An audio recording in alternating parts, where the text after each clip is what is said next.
Hi, this is Gary Zacharias. I want to welcome you to the Apologist bookshelf.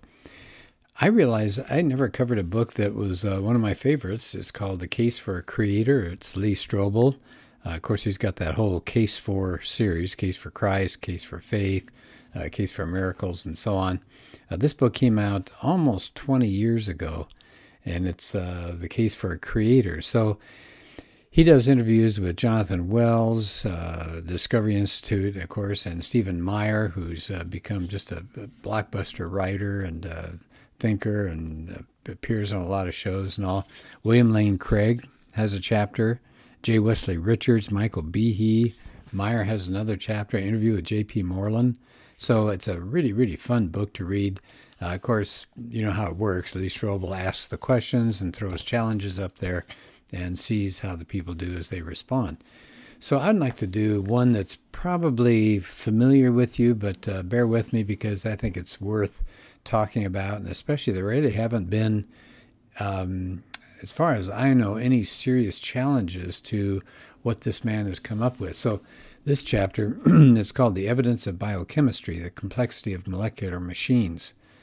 And I like what he's woven into this chapter. He starts with two quotations, one by Bruce Alberts. He's the president of the National Academy of Sciences. Here's what he says. We've always underestimated the cell. The entire cell can be viewed as a factory that contains an elaborate network of interlocking assembly lines, each of which is composed of a set of large protein machines. Why do we call them machines? Precisely because, like machines invented by humans to deal efficiently with the macroscopic world, these protein assemblies contain highly coordinated moving parts. I hope, in fact, you've ever had a chance to do a YouTube search and just type in molecular machines and take a look at some of these machines. It's just amazing what they do. That was me talking. Okay, that's not Bruce Alberts. Here's a biochemist, Franklin Harold. We should reject, as a matter of principle, the substitution of intelligent design for the dialogue of chance and necessity. So do you see how he started there? Of course, he says, we've got to get rid of intelligent design. It's chance and necessity. But then notice what he does in the next part of the quotation here. But we must concede that there are presently no detailed Darwinian accounts for the evolution of any biochemical system, only a variety of wishful speculations. That's interesting. Here's a guy who buys into Darwinism, but he admits, he looks around, he says, all we have are wishful speculations. Isn't that an interesting phrase, wishful speculations? So he starts the chapter, of course, as he does all of his chapters, Lee Strobel does, with telling something about the person that he's going to interview. In this case, it's Michael Behe. And he said he was taught in parochial school that the entire process of how life came about was Darwinian evolution. So he thought, okay. And then he got into biochemistry, and he'd encounter these really complicated biological systems. And he would scratch his head and say, gee, I wonder how evolution created that. Well, somebody must know. And then he was doing some postdoctorate research on DNA at the National Institutes of Health. And so he started looking at how they were describing life getting started by naturalistic processes. And it said he began to become kind of skeptical because he said they started looking at the needs that you would have to get life started, proteins, a genetic code, a membrane, and so on. And subsequently after that, once the seeds of doubt got planted, then he read a book. Geneticist Michael Denton wrote a book called Evolution, a Theory in Crisis. And it said for the first time, Behe was exposed to somebody who had a scientific critique of Darwinism. He wasn't just a religious nut. In fact, this person was probably a skeptic, agnostic at least, and he was a thoughtful person, but he powerfully challenged whether Darwin's mechanisms of natural selection and mutation could explain how life got started and developed through the ages. So that book got him going. He began looking through the scientific literature. He was looking for, hoping he would find some kind of Darwinian explanation that he assumed was there about how life got started. So he looked all over the place. He said he would find scientists lovingly describing these complex interlocking biological systems, and then they would say, isn't it wonderful how natural selection put this together? But the how was always missing. Nobody ever said, and this is how it happened. And so he said there's a scientist who called the single-cell organism a high-tech factory. And this is what this other person has said. They said it's complete with artificial languages and decoding systems, memory banks for information storage and retrieval, elegant control systems that regulate the automated assembly of parts and components, error, fail-safe, and proofreading devices so that you can have quality control. Their assembly processes involve the principles of prefab and modular construction. They said, and it replicates itself within just a matter of a few hours. Wow. So Strobel's picked a good guy. So he sits down with Michael Behe and does the interview. And he starts off, he references Behe's book, Darwin's Black Box. And so he's asking Behe what's going on with the term black box. And Behe says, well, it's scientific use describing some kind of a system or a machine that scientists find interesting, but they don't know how it works. He said, like a computer. He said it's a black box for most of us. He said you hit a key on the keyboard and you do some word processing, you play some games, but nobody has the foggiest idea, most people don't, of how a computer works. Now, he said the same thing was going on in Darwin's day as far as the cell goes. Scientists could look at a cell, they could see it, but it looked like a little glob of jello and a dark spot with a nucleus, and it could divide and it moved around, but they didn't know how it did any of these things. And most scientists thought that, the more we get into the cell, we're going to find that it's actually pretty simple. But the opposite happened. It was complexity, as Behe says, is complexity all the way down. The cell is amazingly complicated, and it's run by micro machines that are the right shape, the right size, the right strength, the right interaction. Says that really challenges a test that Darwin provided. And so Behe says, you know what Darwin said in his Origin of Species, quote, if it could be demonstrated that any complex organ existed which could not possibly have been formed by numerous, successive, slight modifications, my theory would absolutely break down. So that's where Behe got the idea of a system that's irreducibly complex. And what that means is it has a number of different pieces or components, and they all work together to accomplish something. And if you were to remove any one of those components, the system would no longer function. And of course, he uses the example of a mousetrap. That's his famous illustration. You've got all these pieces of a mousetrap. You got that flat wooden platform. You got the metal hammer. You've got the spring, and you've got a catch. And then you got a metal bar that connects and holds the hammer back. I mean, all this kind of stuff. Now, if you took away any of those parts, you wouldn't have a mousetrap that didn't quite work as well. You would have a mousetrap that didn't do anything.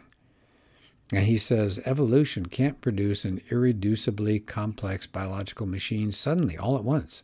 See, that's the problem, isn't it? If it's going to work, evolution has to produce every piece of that mousetrap all at the same time.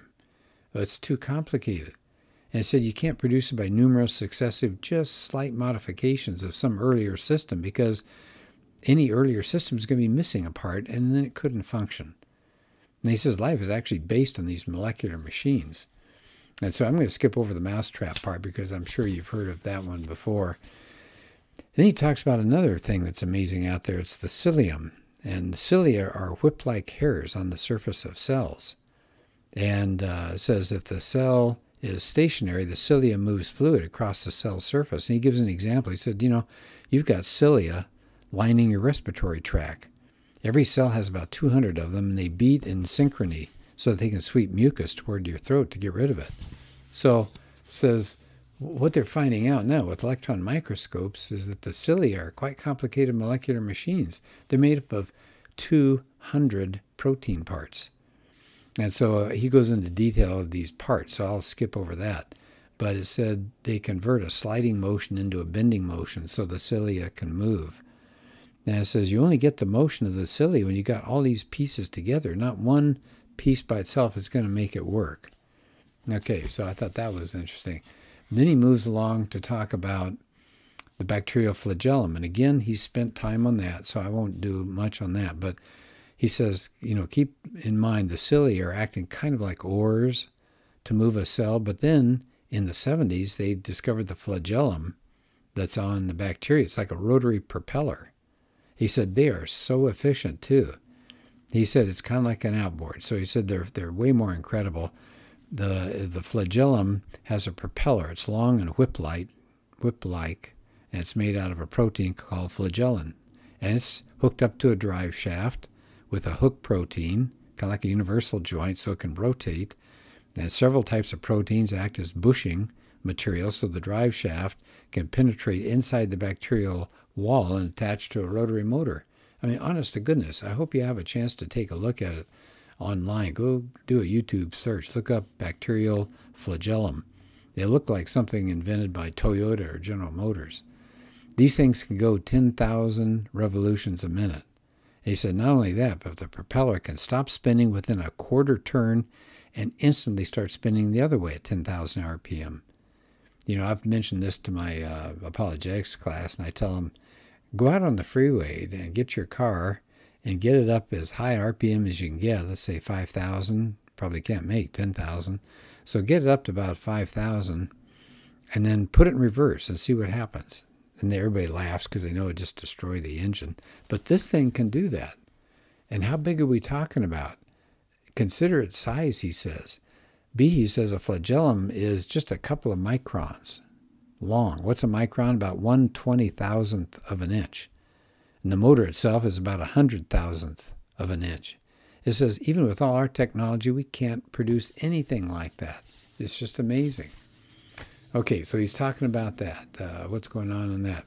There are molecular trucks and highways inside our cells. It's called the intracellular transport system.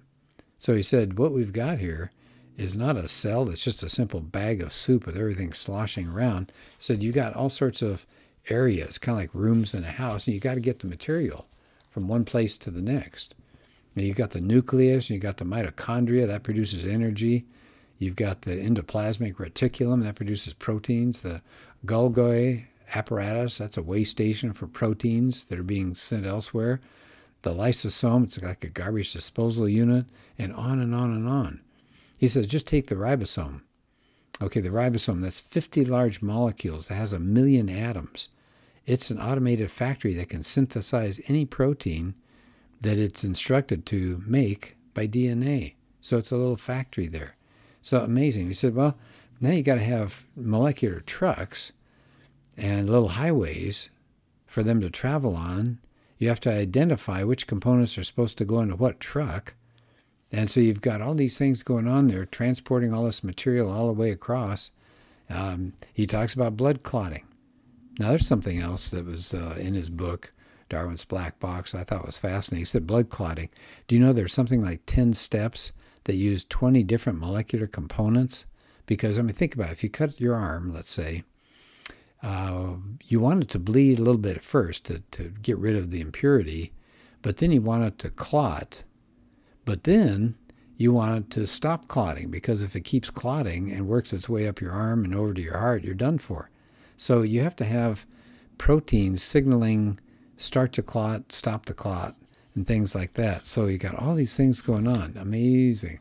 It says if you make a clot 20 minutes after all the blood is drained from your body, a little late, you're going to die. If the blood clot isn't confined to where the cut is, your whole blood system could solidify and you'll die.